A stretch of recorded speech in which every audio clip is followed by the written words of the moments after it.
इस राज्य का नाम है कुसुमपुर। राजा के सुशासन में कुसुमपुर का हर एक इंसान सुख शांति से जीवन बिता रहा था।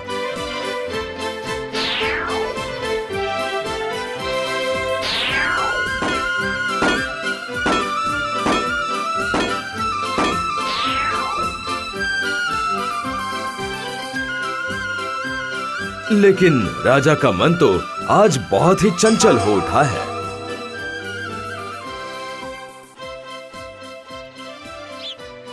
महाराज, क्या बात है महाराज? राज्य की प्रजा आनंदित है। कुछ दिनों में ही राजकुमारी कुसुममाला का जन्मदिन है, लेकिन आपके मन में कोई खुशी क्यों नहीं है?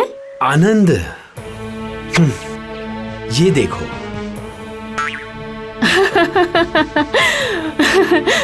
बस एक सफेद बाल के लिए आपका मन उदास है?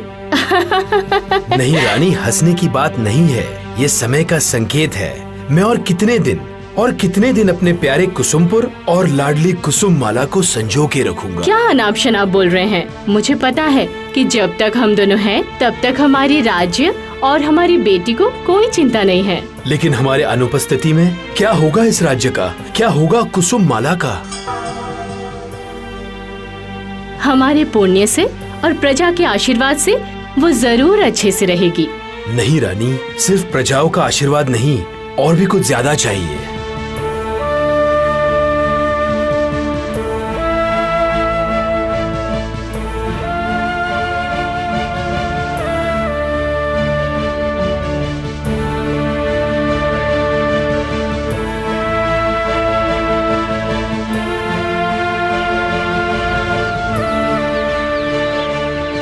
फूलपरी, सुन रही हो ना फूलपरी?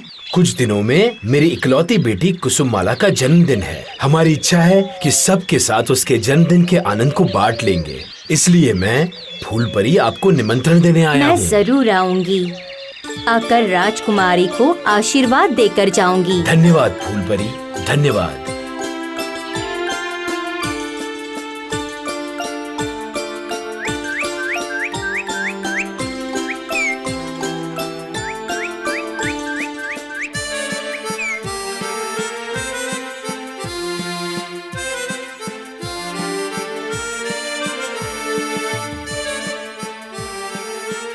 सुन रही हो फलपरी?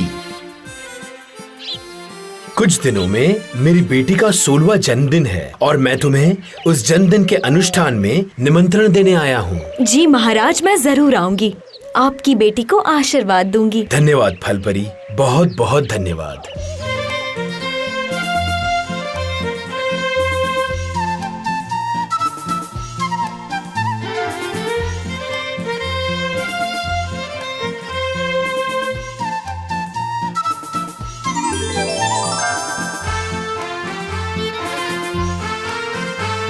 मैं अवश्य आऊंगी तुम्हारी बेटी के जन्मदिन पर उसे आशीर्वाद देने। धन्यवाद जलपरी, धन्यवाद।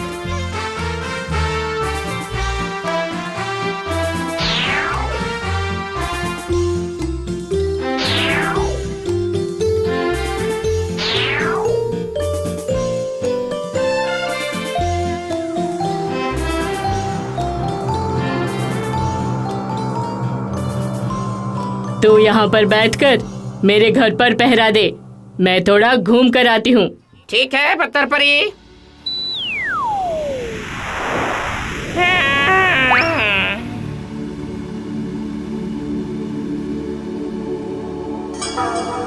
पत्थर परी,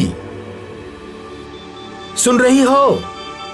पत्थर परी, कौन है? मैं कुसुमपुर राज्य का राजा हूँ। पत्थर परी को मेरी बेटी के जन्मदिन के अनुष्ठान में निमंत्रण देने आया हूँ। पत्थर परी तो अभी नहीं है, जरा बाहर गई है। ओह, तो फिर मैं इंतजार करता हूँ उनके वापस आने तक। उसकी क्या जरूरत है? पत्थर परी से क्या कहना है मुझे कह देना, मैं पत्थर परी से कह दूंगा। वो ठीक है, पत्थर परी आने से कह देना कि कुसुमपुर के राजा आए थे उनकी बेटी के जन्मदिन पर निमंत्रण देने। ठीक है, कह दूंगा मैं।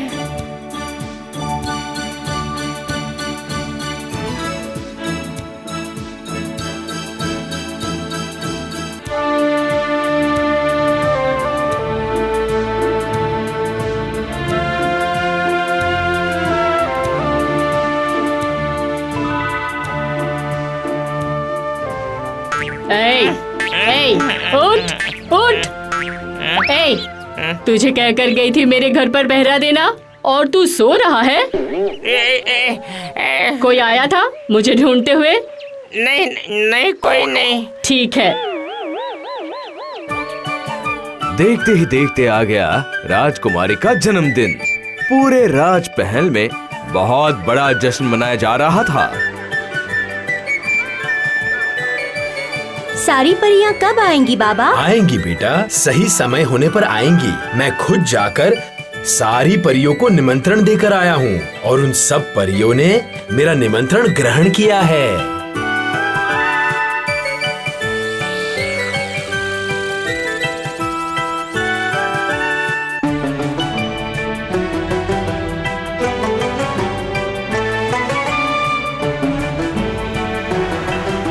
ये क्या?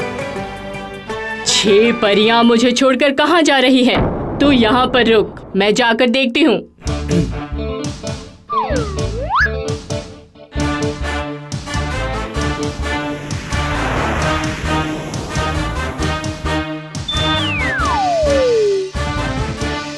ये क्या? राजमहल को फूलों से सजाया गया है। राजमहल में जरूर कोई शुभ अनुष्ठान हो रहा है और मुझे यहाँ निमंत्रण नहीं दिया। राजा की इतनी हिम्मत! आज मैं उनकी शांति भंग करके रहूंगी।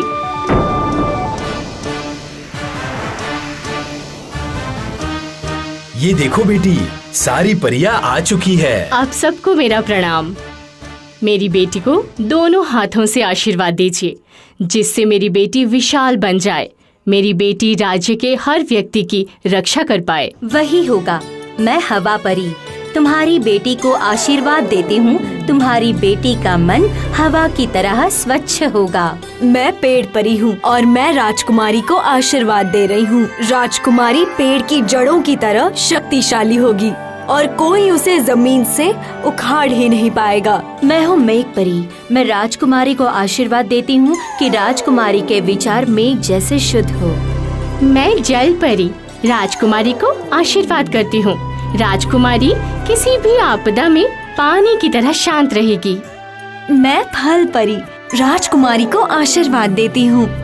राजकुमारी का रूप रंगीन फलों की तरह होगा। तुम लोगों की इतनी हिम्मत! तुम लोग मुझे छोड़कर राजकुमारी का जन्मदिन मना रहे हो? मैं पत्थर परी राजकुमारी को श्राप देती हूँ। राजकुमारी पूरी जिंदगी पत्थर की तरह निस्तेज होकर सोई रहेगी।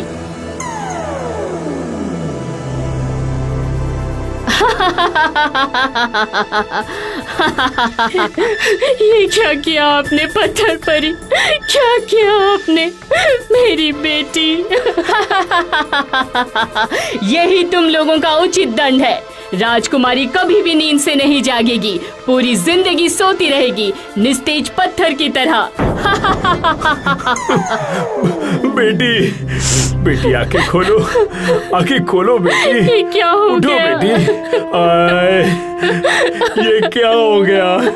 हमारी सारी सुख शांति सब कुछ खत्म हो गया।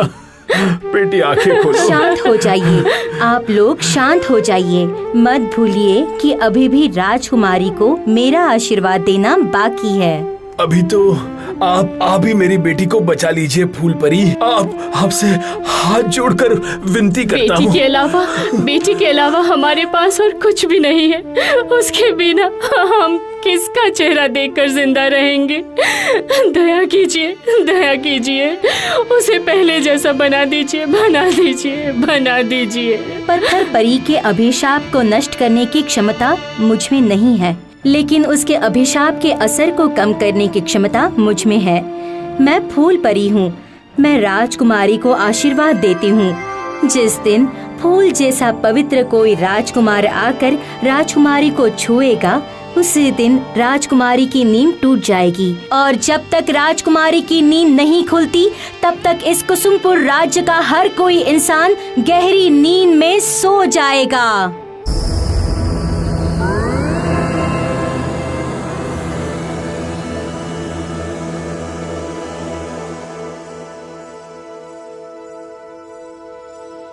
समय बढ़ता गया। धीरे धीरे बीत गया 100 साल।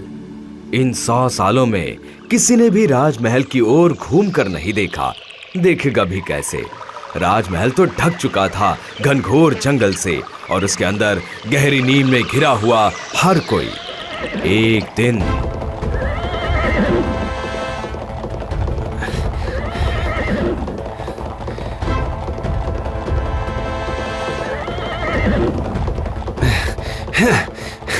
जोर से और जोर से और जोर से।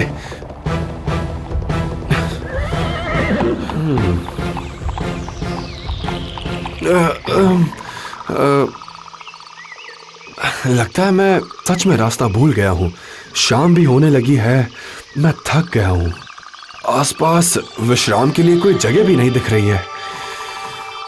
देखता हूँ, उस तरफ जाकर देखता हूँ।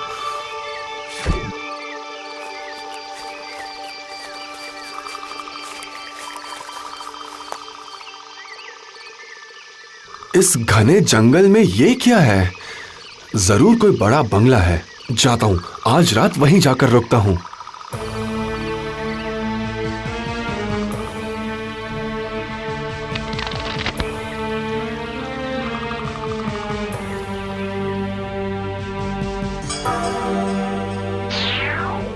ये क्या? यहाँ तो सब गहरी नींद में सो रहे हैं। बचपन में दादी माँ के मुंह से सुना हुआ सोता हुआ कुसुमपुर राज्य की तरह रास्ता भूलकर कहीं मैं वहीं तो नहीं आ गया हूँ?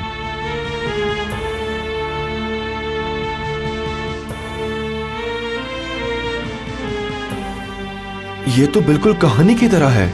हर कोई सोया हुआ है।